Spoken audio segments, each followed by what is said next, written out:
Le journal des journaux, la revue de presse. Le journal des journaux, la revue de presse. Elle est déjà là, comme tous les vendredis, pour nous dérouler la presse écrite. Tatiane K, bonjour. Bonjour Séraphin. Toujours très ravissante. Gloire à Dieu. Nous vous écoutons. Merci pour la parole donnée. Mesdames, Messieurs, bonjour. Nous vous servons la revue de 3 journaux ce matin, en commençant avec le quotidien bilingue national Cameroun Tribune, qui barre sa grande une, nouvel immeuble de l'Assemblée nationale, jour de baptême. La cérémonie officielle de consécration du nouveau siège de l'auguste institution a lieu ce jour au quartier Ngwaikele à Yaoundé, sous le cret au patronage du président de la République. Don de la République populaire de Chine, ce joyau architectural qui a coûté 55 milliards de francs comprend un bâtiment de 15 niveaux pour les services administratifs, un autre abritant l'hémicycle et un troisième servant de salle de banquet. Ces détails sont à lire aux pages 2 et 3.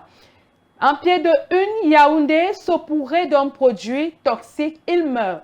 Mesdames, Messieurs, il s'agit là d'Ibrahim, un conducteur de taxi âgé de 42 ans qui est décédé hier au lieu-dit Monté Cathédrale, après avoir reçu une poudre au visage pendant une altercation avec des personnes qui lui avaient vendu de faux bons de carburant. Il est mort. Vous pouvez lire les détails de cela à la page 15. Nous continuons avec le journal L'économie qui titre Bourse des matières premières, statu quo 11 ans après. Annoncé en 2014, la Cameroun Commodity Exchange reste toujours attendue alors que les produits devant y être commercialisés avaient déjà été identifiés. Allez à la page 3. En première petite une à gauche, Sosucam, les challenges qui attendent Marc Lénard, nouveau directeur général.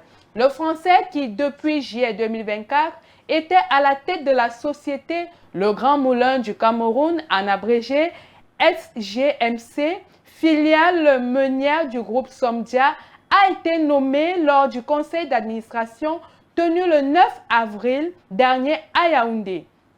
Il y remplace son compatriote Jean-Louis Lissio qui n'a tenu que 3 mois de janvier à mars au sein de cette société qui fait face à une situation de mévente et un climat social tendu.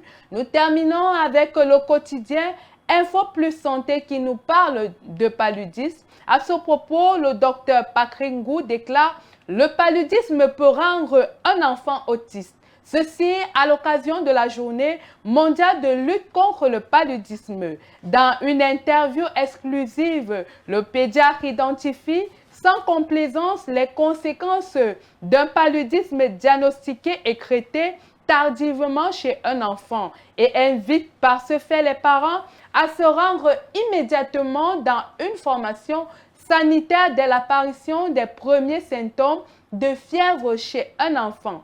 Dans la même lancée, le même journal titre « Lutte contre le paludisme, mobilisation tout azimut » pour faire part de l'appel lancé par le ministre de la Santé publique à l'occasion de cette 18e journée mondiale de lutte contre la maladie. Retrouvez ces détails à la page 6. Mesdames, Messieurs, c'est ici que prend fin la revue de presse de ce jour. Je vous souhaite de passer un agréable week-end. Bon week-end à toi également, Séraphin. Merci Tatiane et bon week-end à toi. Merci. C'est tout pour cette édition du Journal des Journaux, mesdames, messieurs. Merci de l'avoir suivi. Rendez-vous lundi prochain pour une nouvelle édition lorsqu'il sera 9h10. Bon week-end à tous et à toutes. Au Cameroun, un peu plus d'1 an.